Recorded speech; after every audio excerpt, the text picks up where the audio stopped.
أعوذ بالله من الشيطان الرجيم. بسم الله الرحمن الرحيم.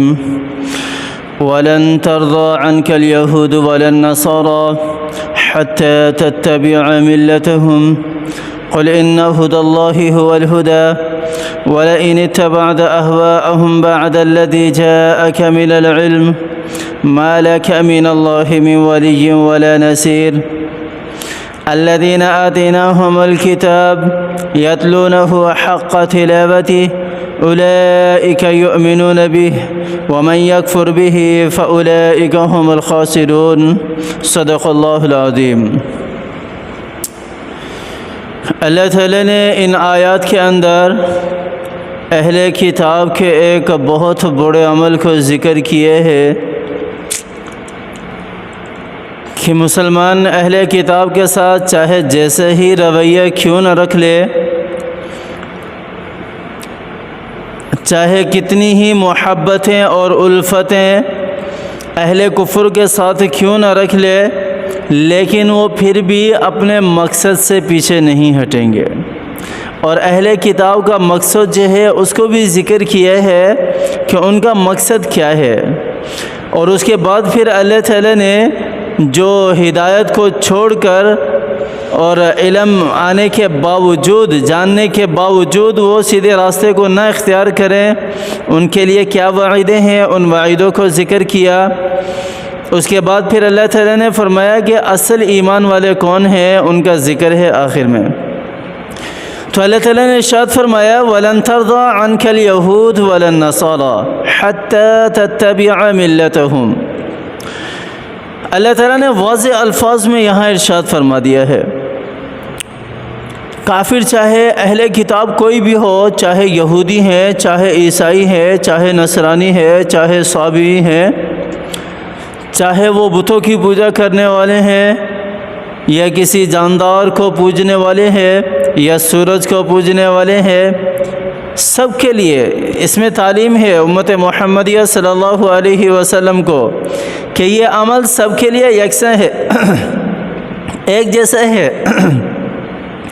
کہ کوئی بھی جو کافر ہے وہ کوئی بھی اہل اسلام کو پسند نہیں کرتا.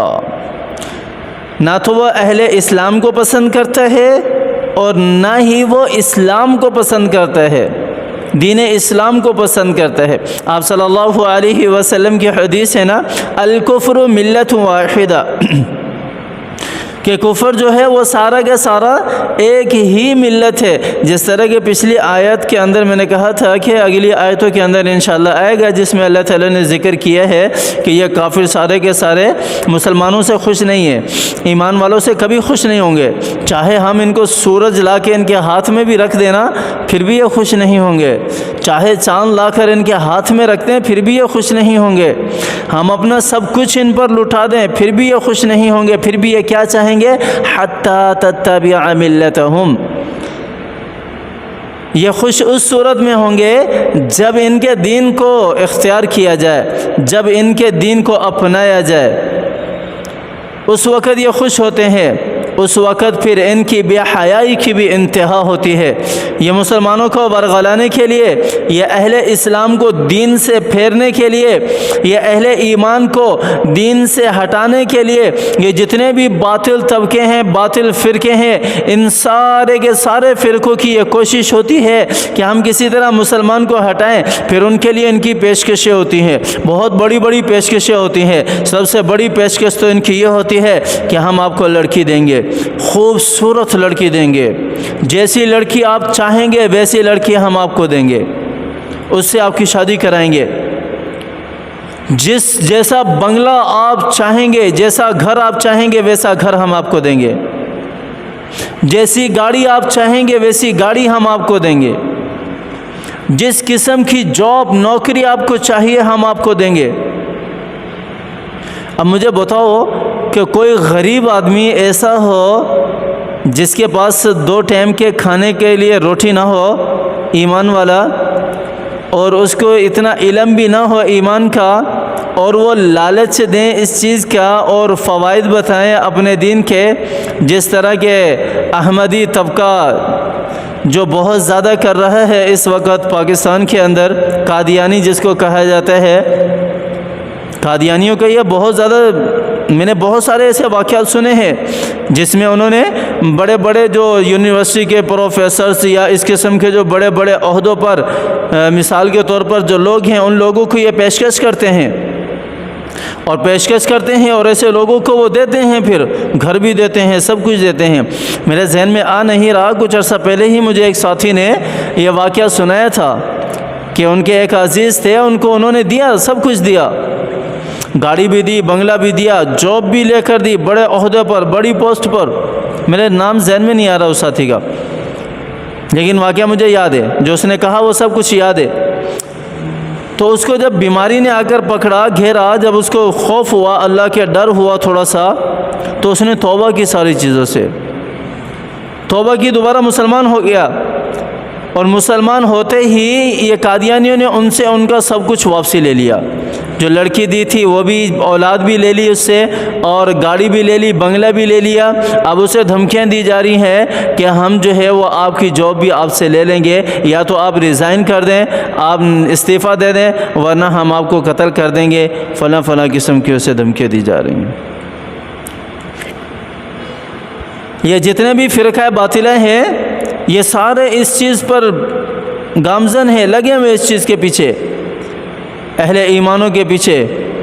مسلمانوں کے پیچھے، ایمان والوں کے پیچھے، کہ کسی طرح یہ ہمارا دین، ہمارا مذہب اختیار کر لیں اور خود کو مسلمان کہتے ہیں، اسی طرح جس طرح مسلمان نماز پڑھتے ہیں اسی طرح وہ نماز پڑھتے ہیں۔ ہمارے غریب مسلمان بیچارے وہ بھی پھر دھوکہ کھا جاتے ہیں۔ یاد رکھو، آپ صلی اللہ علیہ وسلم آخری نبی ہیں،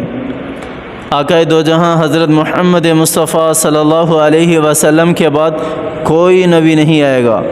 کسی طرح کا کوئی نبی نہیں آ سکتا، نہ ذلی آ سکتا ہے۔ یہ ان کی ایک کہاوت چلتی ہے قادیانیوں کی، ہم تو فلاں نبی ہیں، فلاں نبی، کسی طرح کا بھی کوئی نبی نہیں آ سکتا۔ کوئی اگر کہتا ہے کہ آپ صلی اللہ علیہ وسلم کے بعد کوئی نبی ہے تو وہ کافر ہے، بلکہ مرتد ہے، کافر سے بھی بڑھ کر اس کا کفر ہے، شدت اختیار کیا ہوا ہے۔ ایسے لوگوں سے اپنے آپ کو بھی بچائیں، اپنے اہل والوں کو بھی بچائیں، اپنے گھر والوں کو بھی بچائیں۔ تو اللہ تعالیٰ نے اس آیت کے اندر ارشاد فرمایا، وَلَن تَرْضَىٰ عَنْكَ الْيَهُودُ وَلَا النَّصَارَىٰ حَتَّىٰ تَتَّبِعَ مِلَّتَهُمْ، کہ کافر لوگ کبھی بھی خوش نہیں ہوں گے مسلمانوں سے، ایمان والوں سے، آپ صلی اللہ علیہ وسلم سے، جب تک کہ آپ ان کی ملت کی پیروی نہ کر لیں۔ قُلْ إِنَّ هُدَى اللَّهِ هُوَ الْهُدَىٰ، اے محمد صلی اللہ علیہ وسلم ان سے کہہ دو، اللہ تعالیٰ جسے ہدایت دیں اور اس ہدایت کو باقی رکھنا چاہے تو ان سے کوئی ہدایت، اس کو گمراہی کے راستے پر کوئی چلا نہیں سکتا۔ اللہ تعالیٰ سے ہدایت مانگنی چاہیے۔ ہم نماز پڑھتے ہیں اہدنا الصراط المستقیم صراط الذین انعمت علیہم غیر المغضوب علیہم ولا الضالین، آمین، یہ بھی ایک دعا ہی ہے، لیکن اس کے علاوہ بھی ہمیں ہمیشہ اللہ کی ذات سے ہدایت مانگنی چاہیے۔ ربنا آتنا من لدنک رحمہ انک انت الوہاب۔ تو اور بھی بہت ساری دعائیں ہیں، جو بھی دعا آپ کے ذہن میں ہے آپ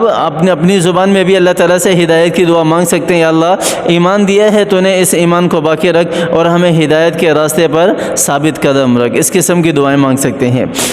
وَلَئِنِ اتَّبَعْتَ أَهْوَاءَهُمْ بَعْدَ الَّذِي جَاءَكَ مِنَ الْعِلْمِ، اللہ تعالیٰ ارشاد فرما رہے یہاں پر کہ اگر کوئی شخص اس طرح کرتا ہے، ایمان لانے کے بعد وہ اگر کسی اور کے مذہب کی پیروی کرتا ہے، کسی اور کے مذہب کو اختیار کرتا ہے، باوجود اس کے کہ وہ جانتا بھی ہے کہ وہ مذہب غلط ہے، تو اللہ تعالیٰ ارشاد فرما رہے مَا لَكَ مِنَ اللَّهِ مِن وَلِيٍّ وَلَا نَصِيرٍ، تو ایسے لوگوں کے لیے نہ تو دنیا میں کوئی مددگار ہے، کوئی والی ہے، اور نہ ہی آخرت میں ایسے لوگوں کا کوئی مددگار ہوگا، نہ کوئی والی ہوگا۔ اچھا، ایمان والے کون ہیں؟ اللہ تعالیٰ نے یہاں ارشاد فرمایا الذین آتیناہم الکتاب یتلونہ حق تلاوتہ اولئک یؤمنون بہ ومن یکفر بہ فاولئک هم الخاسرون۔ اللہ تعالیٰ نے ارشاد فرما دیا کہ اصل ایمان والے، کامل ایمان والے وہ ہیں جو اللہ کے نازل کردہ کتاب کی تلاوت کرنے والے ہیں، جو پڑھنے والے ہیں، جو تلاوت کا حق ادا کرنے والے، حق کا تلاوت ہی۔ تلاوت کا حق کیسے ادا ہوتا ہے؟ تلاوت کا حق ادا ہوتا ہے، اللہ تعالیٰ نے تورات میں نازل فرمایا کہ آپ صلی اللہ علیہ وسلم آئیں گے، اس پر ایمان لانا ہے تو اس پر عمل کیا جائے، یہ حق ہے اس تلاوت کا۔ جو آیت میں نے پڑھی ہے، اللہ تعالیٰ نے نماز والی آیت اتاری، میں نے پڑھی اقیموا الصلاۃ وآتوا الزکاۃ، تو اس آیت کا حق ہے کہ میں اس پر عمل کروں، نماز پڑھوں، زکوٰۃ ادا کروں، زکوٰۃ دوں۔ اسی طرح اہل کتاب کو بھی ان آیات کے اندر مخاطب ہے کہ اگر تم واقعی اصل ایمان رکھتے ہو تو تمہاری کتاب میں جو اللہ تعالیٰ نے ارشاد فرمایا تھا کہ آپ صلی اللہ علیہ وسلم پر ایمان لے کر آنا ہے، تو پھر تمہارا کام بنتا ہے کہ تم آپ صلی اللہ علیہ وسلم پر ایمان لے کر آؤ، آیت کا حق ادا کرو، تلاوت کا حق ادا کرو۔ اولئک یؤمنون بی، ایسے لوگ حقیقتاً ایمان والے ہیں۔ ومن یکفر بہ فاولئک هم الخاسرون، اور جو انکار کرے، جو کفر کرے ان ساری باتوں کا، تو اللہ تعالیٰ پھر کہہ رہے ہیں کہ ایسے لوگ بڑے خسارے میں ہیں، بڑے خسارے میں ہے، دنیا میں بھی خسارہ ہے اور آخرت میں بھی خسارہ ہے۔ اللہ تعالیٰ ہماری حفاظت فرمائے۔ اللہ تعالیٰ قرآن کو سمجھ کر اللہ تعالیٰ جو ہے وہ ہمیں دنیاوی زندگی گزارنے کی توفیق عطا فرمائے اور اس پر عمل کرنے کی توفیق عطا فرمائے۔ اللہ تعالیٰ جو ہے مجھے بھی اور میرے پیاروں کو بھی صحت یابی والی زندگی دے، بیماریوں سے نجات عطا فرمائے، عافیت والی زندگی دے۔ دنیاوی اور اخروی ذلت و رسوائی سے اللہ کی ذات سے پناہ چاہتے ہیں، اللہ ہماری حفاظت فرمائے، محتاجی اور معذوری سے اللہ کی ذات حفاظت فرمائے۔ آمین ثم آمین، وآخر دعوانا ان الحمد للہ رب العالمین۔